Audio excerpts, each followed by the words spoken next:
جو اتنے مشہور اور معروف صحابے میں سے بھی نہیں ہیں، کہتے ہیں کہ اللہ کے نبی، آپ ہمارے نزدیک ہماری نفس سے بھی زیادہ عزیز، پیارے اور محبوب ہیں، آپ ہمارے نزدیک ہمارے اہل و عیال سے بھی زیادہ پیارے اور محبوب ہیں، اور آپ کو میں یاد کرتا ہوں، آپ کی یاد گھر میں آتی ہے، ستانے لگتی ہے، تو میں دوڑ کے بھاگتا ہوں، آپ کی خدمت میں حاضر ہو جاتا ہوں تاکہ آپ کو دیکھ کر اپنے آپ کو سکون دے دوں اور ہمیں راحت مل جائے۔ لیکن ایک بات ہمیشہ کھٹک رہی ہمارے سینے میں، وہ یہ ہے کہ جب بھی میں آپ صلی اللہ علیہ وسلم کی موت کے بارے میں سوچتا ہوں اور اپنی موت کے بارے میں، تو کہتا ہوں آپ صلی اللہ علیہ وسلم پر جب موت واقع ہوگی تو آپ موت واقع ہونے کے بعد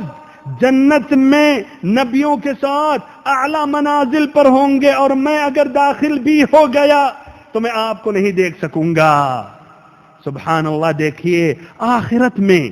جنت میں جو ہمیشہ ہمیش والی زندگی ہے، وہاں بھی یہ صحابی رسول نبی پاک صلی اللہ علیہ وسلم کے قریب رہنا چاہ رہے ہیں، نبی صلی اللہ علیہ وسلم کو برابر دیکھنا چاہ رہے ہیں، اسی میں ان کو راحت اور سکون ہے، جنت کی نعمتوں کو بھی بھول رہے ہیں، نبی پاک صلی اللہ علیہ وسلم کو اپنے ساتھ رہنا دیکھنا چاہ رہے ہیں۔ بہرحال آپ صلی اللہ علیہ وسلم نے کوئی جواب نہیں دیا، اور بہت سے ایسے سوالات کا آپ جواب نہیں دیتے تھے، وحی کا انتظار کرتے تھے، تو جبریل امین پھر نازل ہوئی آیت کریمہ لے کر، وَمَن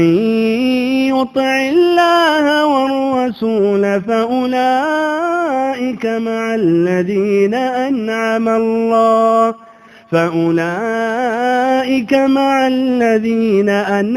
اللَّهُ عَلَيْهِمْ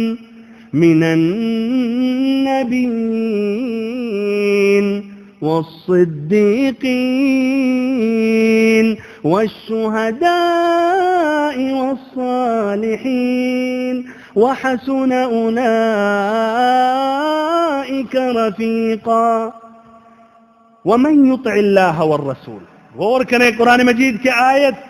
اور اس کے الفاظ پر، بات چل رہی تھی محبت کی، وہ صحابی رسول نے محبت ظاہر کیا اور لا شک وہ اپنی محبت میں سچے تھے، لیکن قرآن مجید کے الفاظ کچھ اور ہیں۔ قرآن مجید کے الفاظ میں نہیں آتا وَمَن يُحِبُّ اللَّهَ وَالرَّسُولَ، جو اللہ اور اس کی رسول سے محبت کرتا ہے، اس لیے سبھی محبت کے دعوے دار ہیں۔ ابھی میں نے ذکر کیا قادیانی، شیعی، صوفی، قبر پوج، شیطان پوج، یہ سبھی کے سب جو کہتے ہیں کہ ہم مسلمان ہیں، نبی صلی اللہ علیہ وسلم سے محبت کا دعویٰ بھی کرتے ہیں، اسی لیے اللہ نے کہا نہیں، دعوے دار سبھی ہیں، اور سبھی کے سب یقیناً جنت میں نہیں جائیں گے، بلکہ یقیناً قادیانی جیسے، رافضہ جیسے غلاۃ صوفیہ جہنمی ہوں گے۔ تو ایسے لوگ تو نہیں جائیں گے، بلکہ یہ بھی واضح ہے مسلمان 73 فرقے میں بٹے، 72 جہنمی ہوگا، صرف ایک جنتی۔ تو اسی لیے اللہ تعالیٰ نے وہ قاعدہ، وہ ضابطہ اور وہ میزان عطا کیا تاکہ آپ اگر محبت کر رہے ہیں نبی صلی اللہ علیہ وسلم سے تو اس کے طرف رجوع کریں، بات واضح ہو جائے گی۔ وَمَن يُطِعِ اللَّهَ وَالرَّسُولَ، اور جو اللہ اور اس کی رسول کی اطاعت کرے گا، فرما برداری کرے گا، یہ نہیں کہ جو من يحب اللہ والرسول،